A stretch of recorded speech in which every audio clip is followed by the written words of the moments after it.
It is time to talk NBA playoffs on Open Court here on NBA TV. Afternoon, everybody. Evening, whatever time you're watching. And this is Ernie Johnson, and this is the esteemed panel that we have of 7 former NBA players, beginning with Charles Barkley, the always alert. You've seen the show before. You've seen Charles lose interest. I can guarantee you he will not lose interest in this episode. Almost certainly.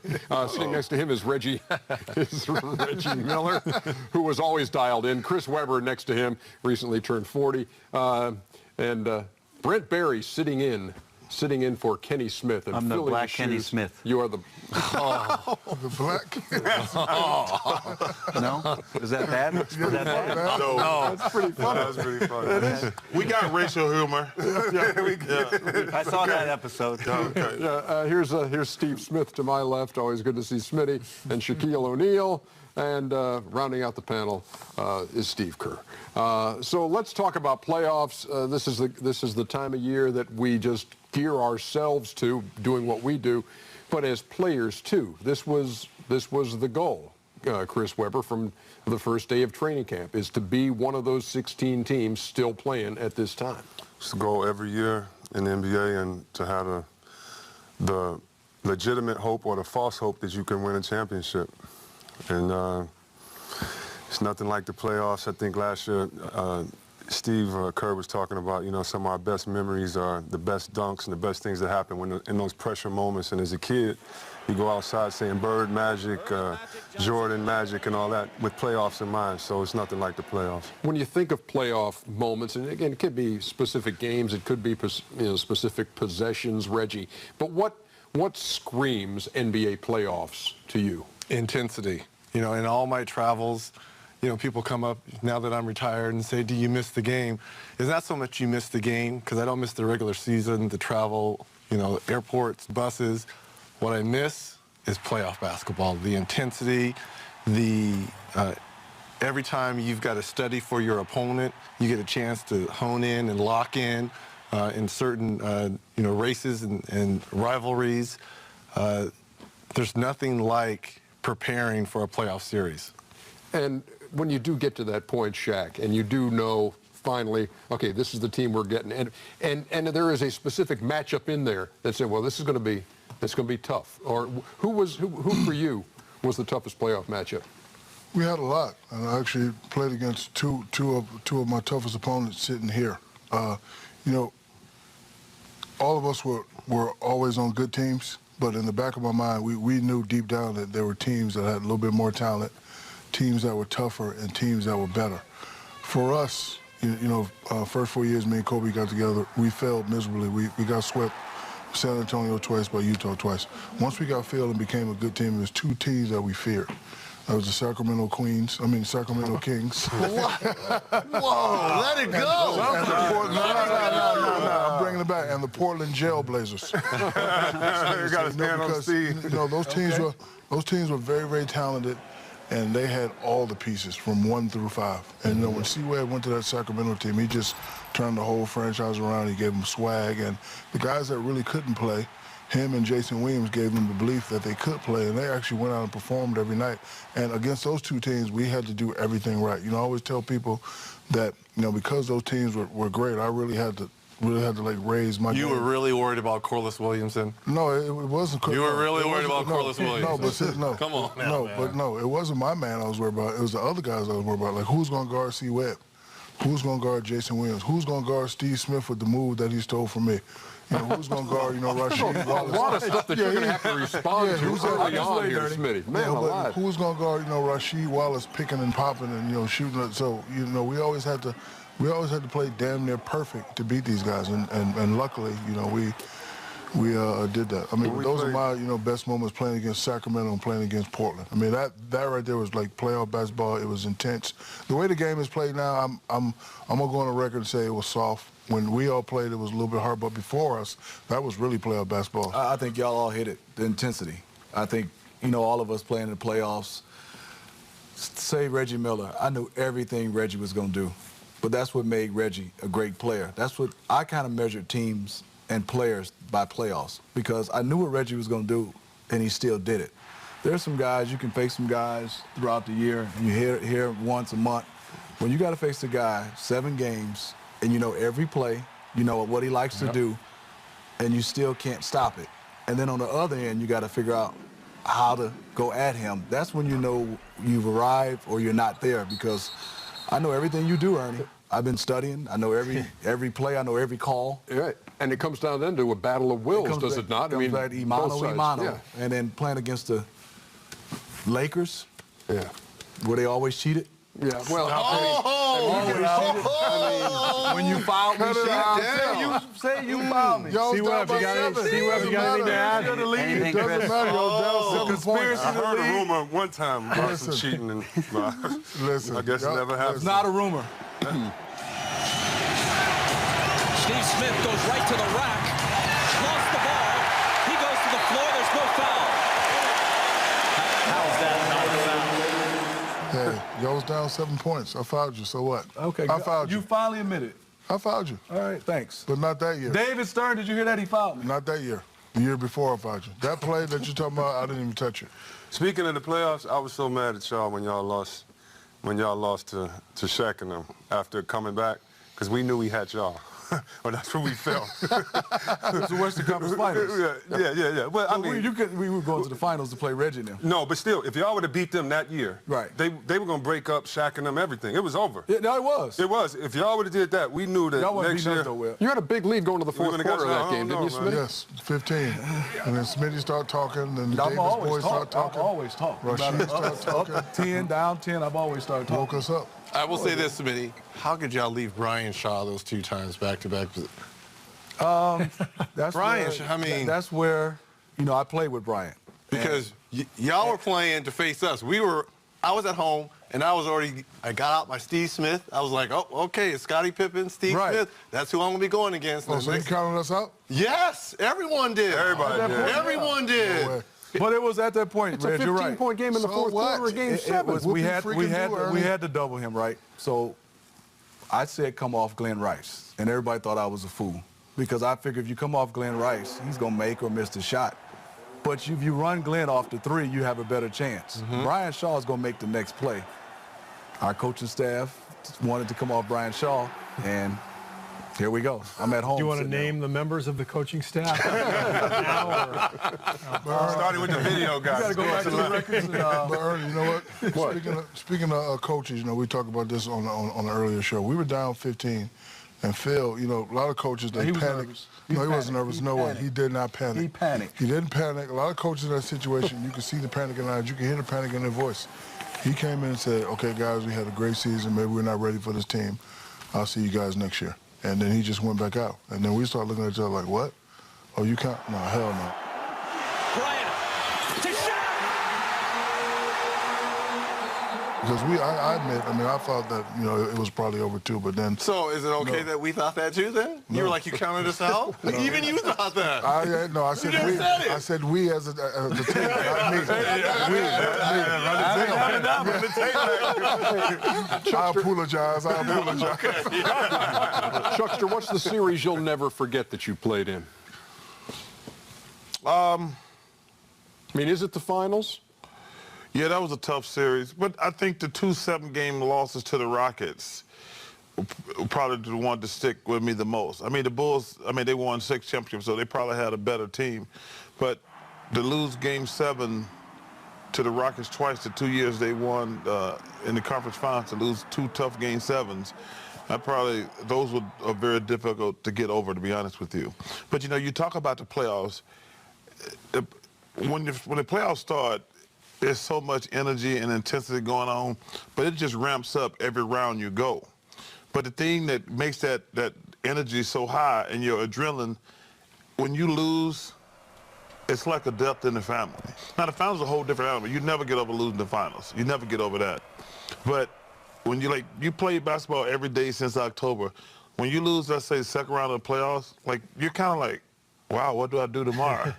It's a shock. You got a ring with Pop. What stands out about that? I'm gonna do Kenny's thing where he does this. It was 2 times. 2 times.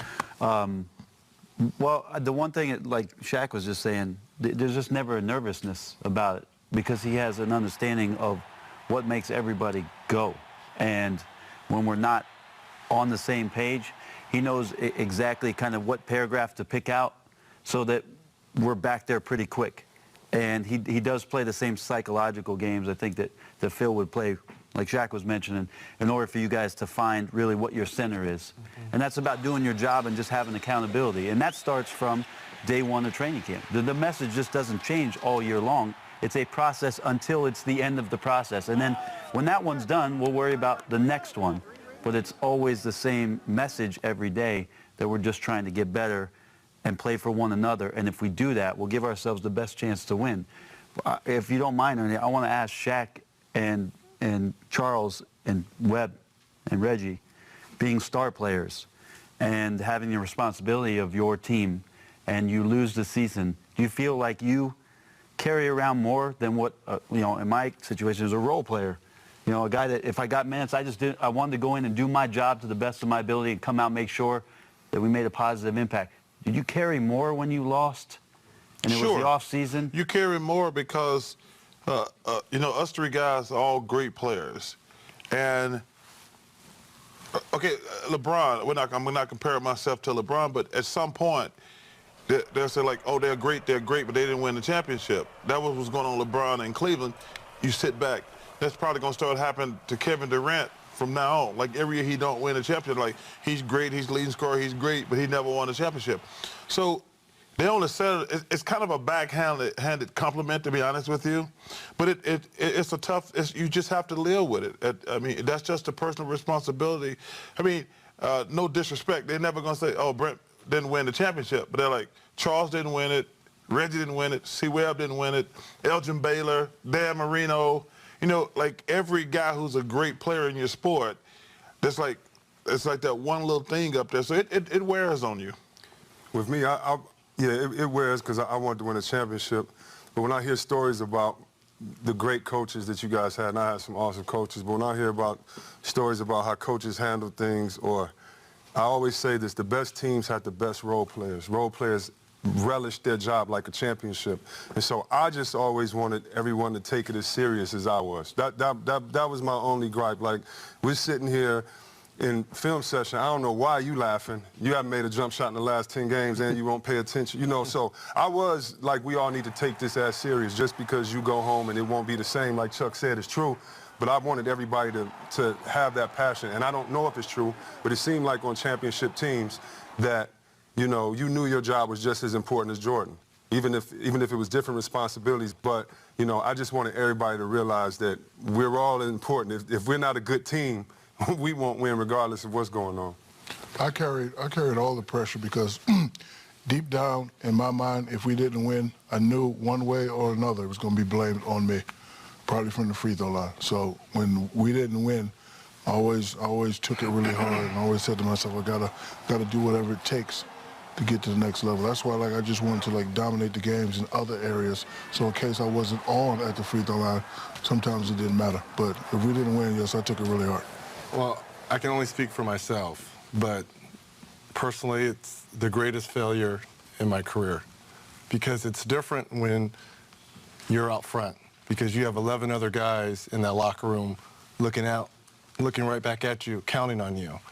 And you get all the pats on the back when you make big shots and, you know, you get the big contract. But with that comes a lot of responsibility. And going back over 18 years, it probably wouldn't hurt as much if I wasn't so close so many years, being to the conference finals 6 times, to finals once, going against great teams. But that's what you're paid to do. When you are at the head of the table and you have 11 other people looking back and you're accounting for, it's, to me, my greatest failure. If he's got that kind of pain, what do you feel, Steve Kerr, with numerous rings? And is it possible to rank those in terms of what is most meaningful for you? They're all incredibly meaningful, mainly because of what Reggie's talking about, the people that you're playing with, you know, the relationships you make with the guys on your team. You remember those things forever. And when you win the whole thing, there's no greater feeling as a group, what you're doing with your friends. The accomplishment feels so great, and you share that the rest of your life. And, you know, even if you're just a a role player on the team, as C. Webb said. If you're doing your job and you make a key play here or two in even one game of the series, you know, you've made an impact, and that stays with you. We are talking the NBA playoffs here on Open Court. Much more discussion right around the bend. It's easy to get psyched out. You start putting too much emphasis on each shot. And so for me, I think in that moment, it was just a matter of just saying, you know what, screw it. If I get the ball, I'm just going to shoot it.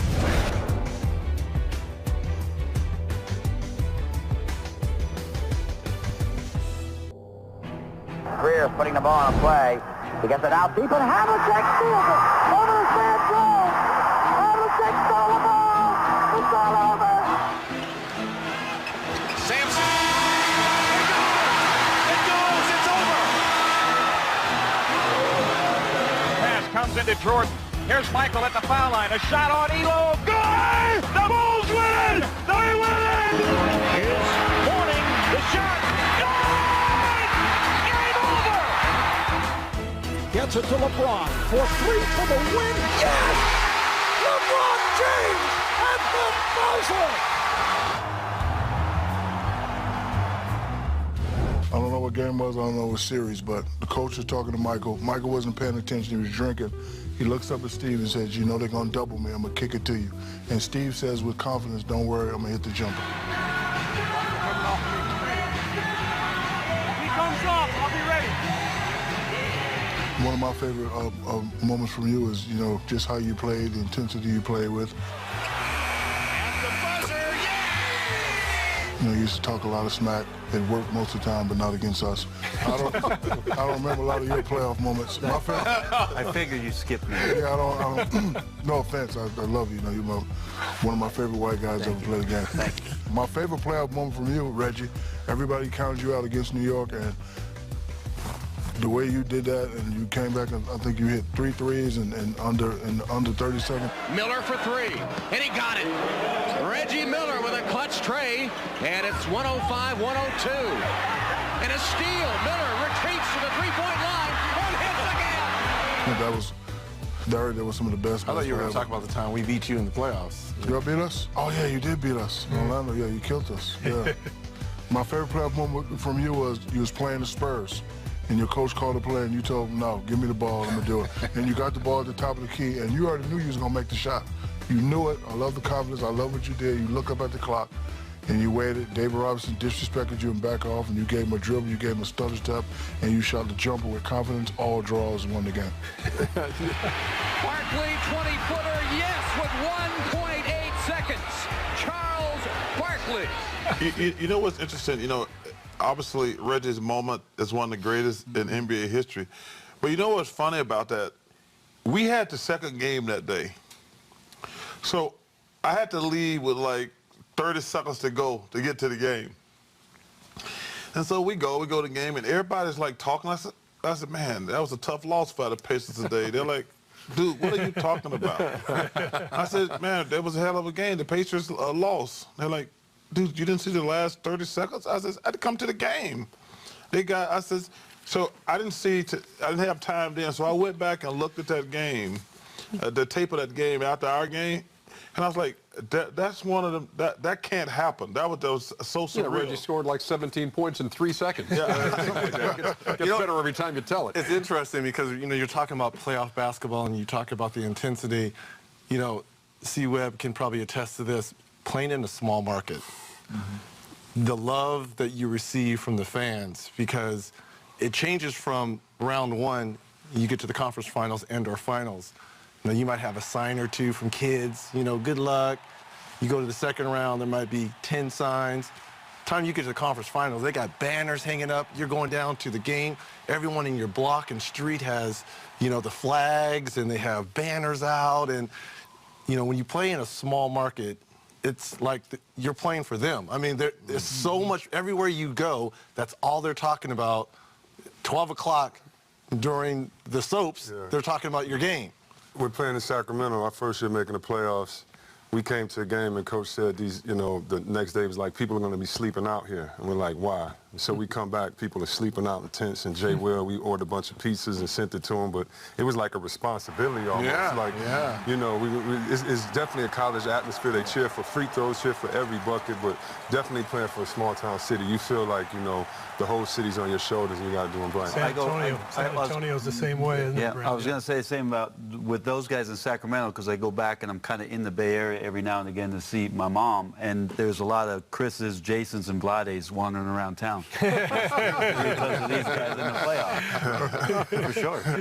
Hey, my mom watching. I'm telling about my kids. Hey, Steve, when Shaq talks about that moment with Michael and, you know, I'll make it. I mean, can you walk me through that and take me through the confidence angle on that? Michael, 6 seconds, 5. Michael in traffic to Curl, 15-footer.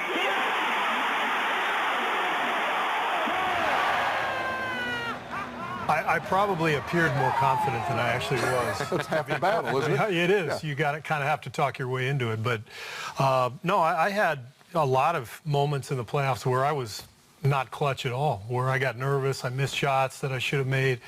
And I think you have to get to a certain point, especially if you're a role player, where you know you're only going to get, you know, a handful of opportunities to make a big play. You know, you can't start out a game 0 for 6 if you're, you know, a role player and expect to even get back in the game. So it's easy to get psyched out and you start putting too much emphasis on each shot. And so for me, I think in that moment, it was just a matter of just saying, you know what, screw it. If I get the ball, I'm just going to shoot it.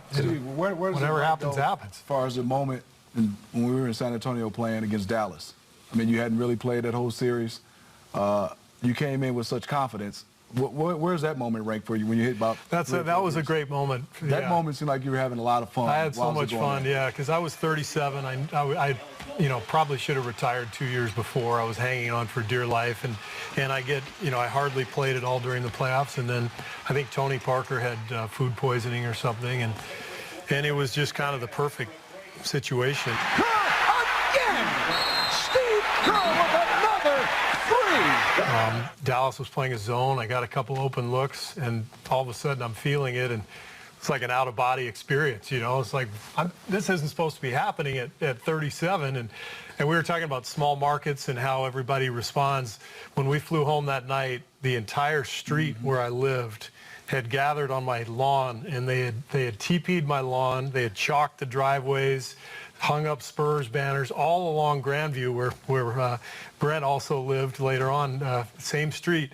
But the people are just wild about the Spurs, and it's one of the great moments of my life. Going not the game itself, that is, but coming home, but coming home and seeing that response, just incredible. Can I say this, Ernie? Yes. Never a good idea to follow Steve Kerr anywhere. I did live on the same street, and when I didn't do the things Steve did, I would drive down the street and be like, that's not Steve. That's not Steve. TP in your house for different reasons. They don't like you. Exactly. I'm not going to talk about the flaming bag of poo either. and we're thankful for that. We've got more to come on Open Court on NBA TV after this. It depends on how you rate your teams, because I always felt Sacramento was a better team. Come on, stop it. Let me Y'all finish. had 3 Hall of Famers on it, man. Come on. Chris just not in the mood to hear it at all. Talking the playoffs here on Open Court. Charles, does the best team always win? Yes. Always. There's never been an upset. No, because in a series. I don't believe that. And I think we're the only sport where the best team always wins, because in hockey, if you got a great goalie, you can win. We won the World Series in Arizona with 2 good pitchers, Kurt Schilling and Randy Johnson. They just won 4 games every series. You know, and you've seen it in football. The Rams won on offense. You saw the Ravens win at one time strictly on defense.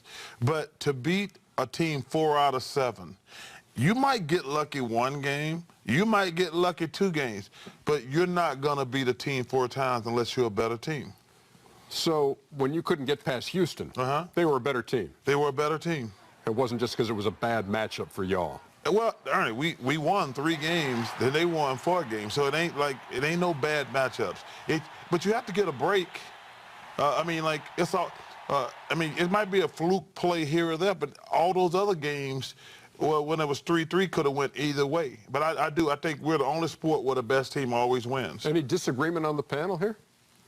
Go ahead, Shaq. You know, it It depends on how you rate your teams, because I always felt Sacramento was a better team. Come on, stop let me Y'all finish. had 3 Hall of Famers on it, man. Come on. Chris just not in the mood to hear it at all. What we had was... First you're calling them Queens, now you're saying we're they're saying a we better better. Come team. on, man. What is up with you? Can I finish my point? Please. Please, yes. I always felt that they were a lot more unselfish than we had. They had way better three-point shooting. They shot way better from the free throw line. I just felt that the offense that we ran, because of how we practiced, we were a better executing team down the stretch and a better executing team under pressure. You don't get deep in the playoffs with bad coaching. Right. I mean, I don't think you get.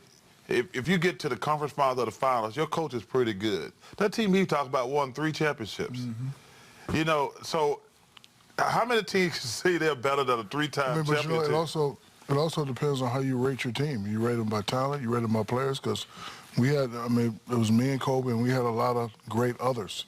You know, a lot of others that you won't really hear about it. You know, we always have this discussion. Big Shot Bob, who has 7 rings.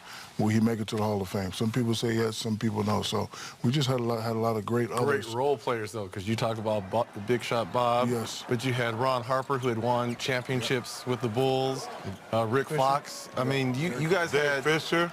You guys had the complementary players Samaki Walker to be great. Well, plus you had to... Mike Penberthy, what's up, Penberthy? Samaki was talking so much during that series. I'm like,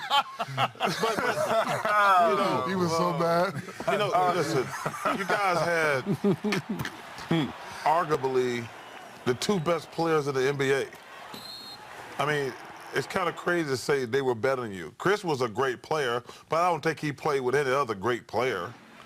You know, y'all role players were better than some of his starters.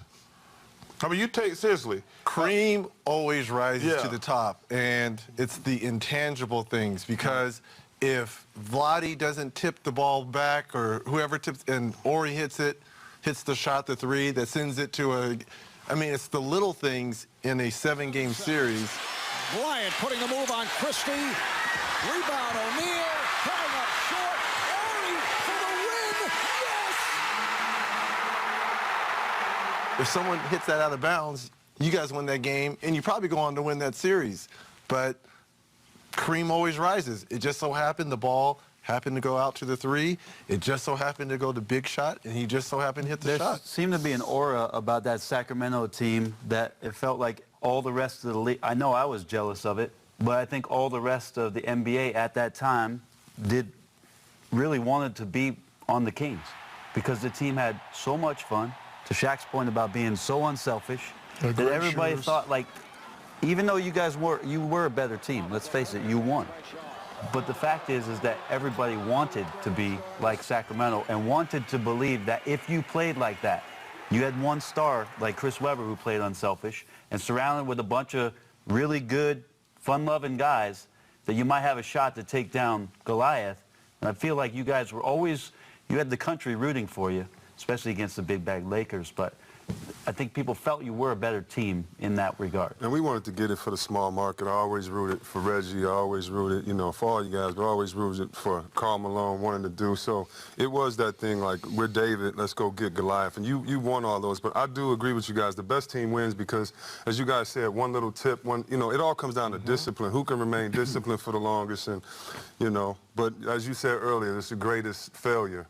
And you have a few of them, and I just love the fact that at the end of the day, you know, we competed against the best, and, you know, you had to do a lot to take us out. So that's, well, you know, something you take with you on the way out while you're crying. So there's certainly the intangibles that go into it, and there's certainly the bounce of the ball and the unexpected that happened. But if you had to make a checklist, Steve Kerr, of the ingredients for a championship, things you must have, all that other stuff not taken into account at this point, what is it? What's at the top of the list?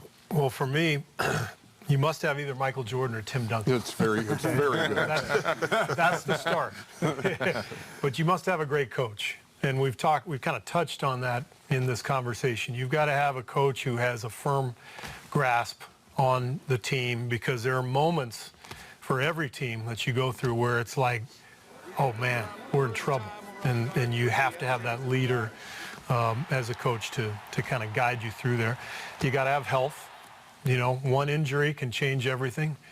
And then I think you just have to have a strong belief as a group. I mean, ultimately, that's kind of what makes it special, is that you see it happening as you're going through it. The whole group comes together in a way that maybe it doesn't during the regular season. So you get stronger as you go, and you can feel the momentum changing. And let me tell you this. The year we made it to the finals in Phoenix, that was the best team I ever played on.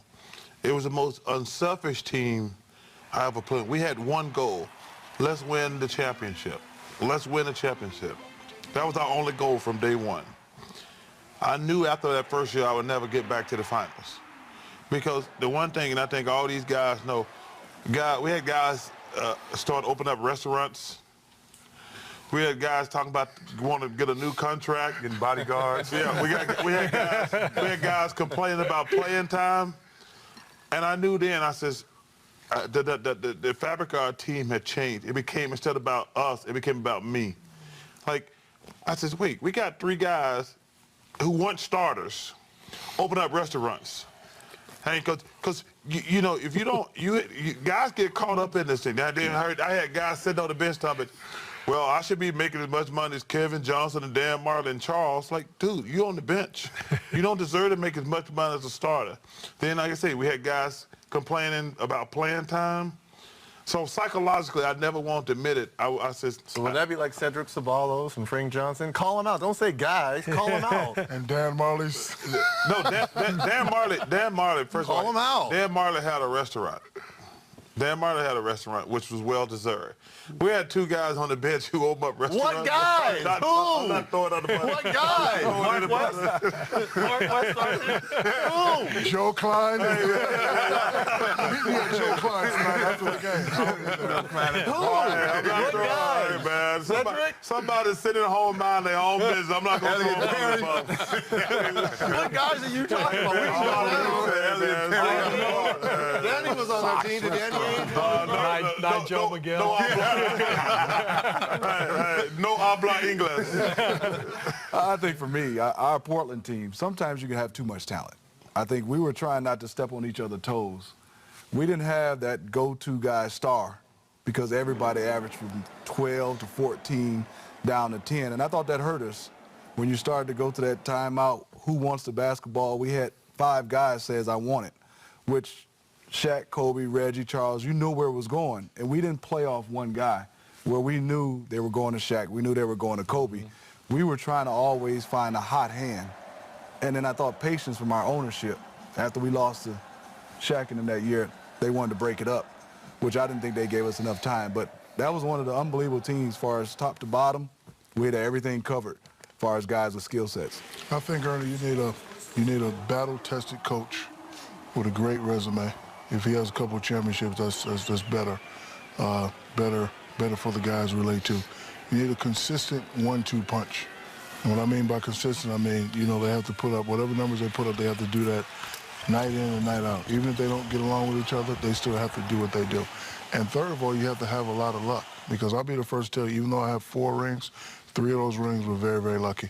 He alluded to 1 point early. If Vlade don't tip that shot back, and Big Bob don't hit that shot, we may lose that series. Mm-hmm. If Derek Fisher don't hit the .04 shot versus San Antonio, we may lose that series. Here they go. They get it to Fisher. He scores! Derek Fisher scores at the buzzer! If Gary in Miami, when we're down 0-2 in Dallas, don't hit the baseline jumper, that, you know, we might not win that series. So, you know, you got to have all those things, and you got to have health, and, you know, you just have to believe. We'll be back with more. How did your restaurant do, by the way, Charles? I've never opened up a restaurant. Well, let's keep that way. Much more to come on Open Court. When Isaiah turned the ball over, I think it was against the Celtics, and either Bird or Dennis Johnson stole it. They scored. We go around the house. You know, it's okay to make noise, but you got 4 boys now with breaking stuff, and people are crying and going crazy.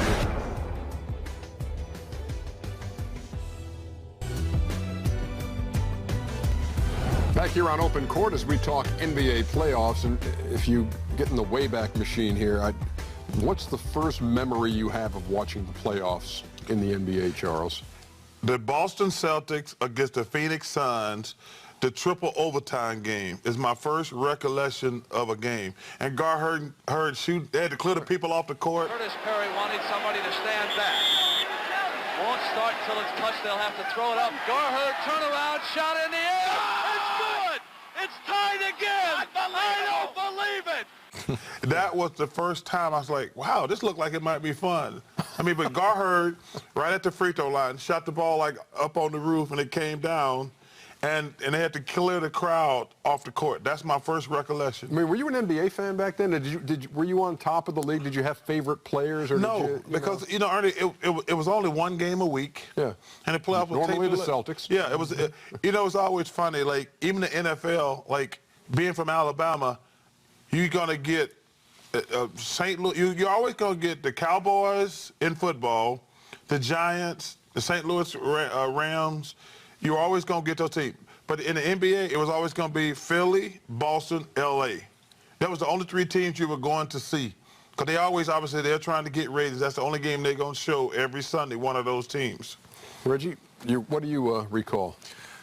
Like, I remember Michael Jordan when he came back from the ankle injury, going into Boston Garden, dropping 63. I think I was a freshman or sophomore at UCLA. I remember I woke up early, game was on CBS, and being in the dorm room and just screaming like I couldn't believe what I was watching. I mean, through the legs 8 times and, making Bird, Mikal Parrish trip, and then listening to Bird in the postgame talk about, that was God out there playing, and that was my first, this is unbelievable what I'm witnessing. Steve Kerr.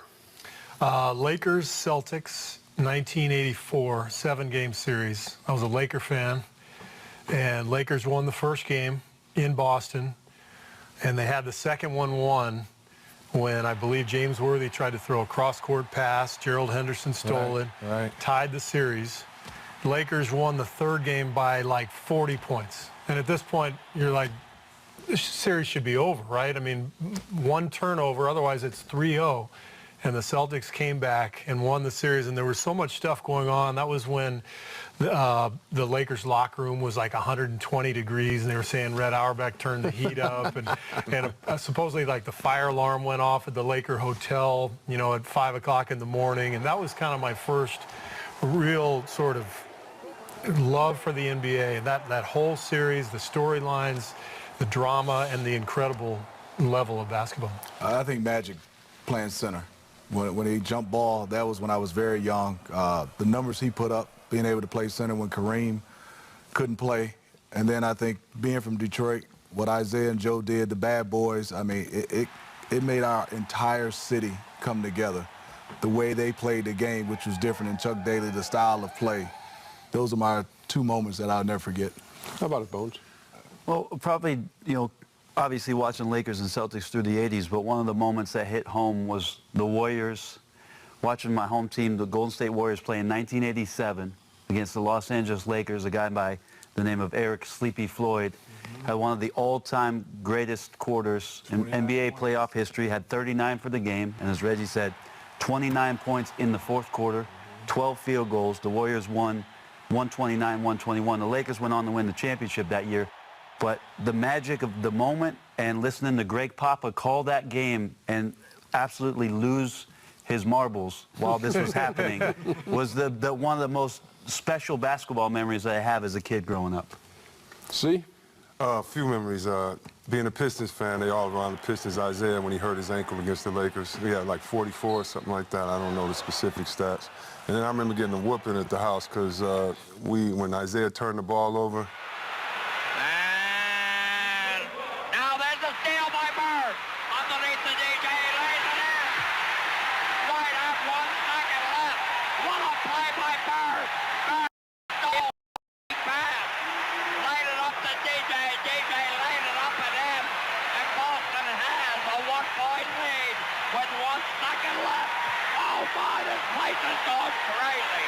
We go around the house, it's okay to make noise, but you got 4 boys now with breaking stuff, and people are crying and going crazy, and Mom's like, hold on, remember, this is my house, and I just remember, being just rooting for the Bad Boys, that's it.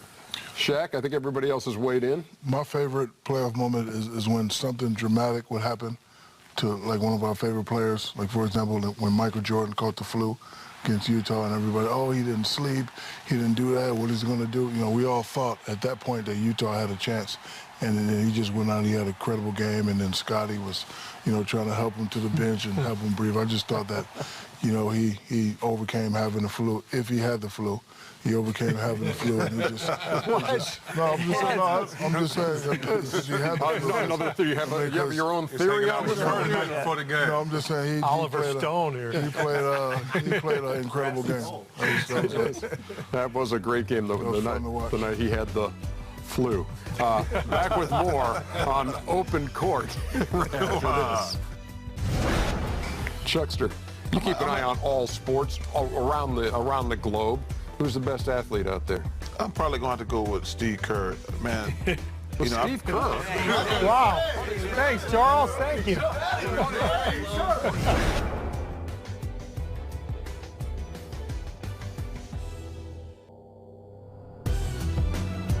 And we welcome you back to Open Court, and we remind you can catch other episodes of this show on NBA.com.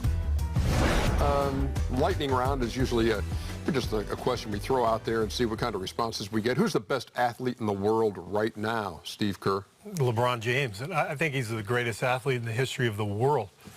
I mean, if you think about it, just how big and strong and fast he is, I've never seen anything like it. I don't know if you guys have.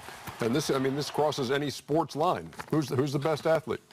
I'm going to go with Anderson the Spider Silva. He's an MMA. He's an MMA fighter. Probably the greatest fighter of all time. I was going to put John Bone Jones in there, but until he beats Anderson the Spider Silva, I'm going with him. That's the best athlete in the world. You think he can run a mile? Well, I'll tell you what. I want guys where if I walk down a dark alley or into a bar, they got my back. He's got my back. So that's your best athlete, is the guy who has your back. He ain't going to get tired. I know that. Chuckster, you keep an eye on all sports around the globe. Who's the best athlete out there? I'm probably going to have to go with Steve Kerr, man. Steve Kerr? He's the best athlete? What he said. Oh, okay. Unexpected support. I mean, Steve, you actually came in third place. You know, like I say, I've never seen a guy like LeBron James that big. You know, it's hard to explain, because I've asked a couple of people, I said, well, how much you think LeBron weighed? They're like 270. And he looked like he weighs 220. And to be 6'8", be able to run like that, jump like that, guard any position, he's probably the best in the world today. Chris Webber, you're up. I agree with LeBron. I think LeBron, and just to throw somebody else in there, maybe, Usain Bolt, because, you stole my name. Yeah, but I'm like you, Chuck. I've never seen how can he steal your name if he said it first? I put it out there first mentally. I put it out there first mentally. He stole it out there. It was hanging out here. I thought I saw it too. You cheating on somebody paper, Gil. He's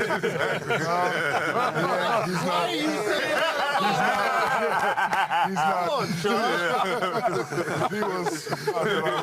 Stop. I'm going to say it. Bones, go ahead. I would like to step outside basketball, but I can't. I really think that we have the best athletes in the world. And if it's not Russell Westbrook, who I think is phenomenal at his position, but the combination of size, speed, skill, I think LeBron James is the guy. I'm glad you said. I'm going with Russell Westbrook. If he wasn't playing basketball, I think he'd be phenomenal in football, baseball, track, soccer. It's unreal the way he goes this way, north and south, that way, stops on a dime. But I think, far as you're talking about a sport, LeBron, but I think Russell Westbrook as an athlete. I told somebody, if that guy wants to go to the NFL, he could be a wide receiver, D-back, a running back, D-back, safety. That's how explosive. Yeah, I used to think, well, we don't have a point guard like Derrick Rose, but this guy could play any sport. I agree with you. Shaq, I believe you're the only one who, and I know you wanted to go with Bolt. I was going to go with Usain, but he cheated off my test. I'm going to go with the little guy, Floyd Mayweather. And I'm going to tell you why. I like his swag. He reminds me a lot like Chuck. Talks a lot, but he backs it up. He comes from a legendary fight family, but he's a great athlete. And then I've never seen his face get bashed up in a fight. You know, he always brags about how pretty he is and how fast he is, so I'm going to go with Floyd Mayweather. Any sports in there that would be off limits for saying best athlete? Golf. No, I don't know about golf. Golf, yes. I commit to listen. Tiger's not a great athlete? Oh, yeah, but I'm not including him. But my father's, I play with a bunch of old men that beat me all the time, and it has nothing to do with athletic ability. No golf. How about NASCAR? I would say NASCAR. I was going to say NASCAR. No, I disagree. Drivers are not athletes? No, drivers are athletes. I raced against Dale Earnhardt Jr., and that was the toughest thing I had to do. First of all, I had to fit in that little car. Yeah, it's not like the Buick. I fit in the Buick. By the way. No, but I had to get in the car. You had to put the suit on, and so you definitely have to be an athlete to, go through those strenuous situations. Well, I had a special car made. Yeah. I had some Daytons on that thing. I had some boom in the back. We'll talk about that later. Yeah, we certainly will on another episode.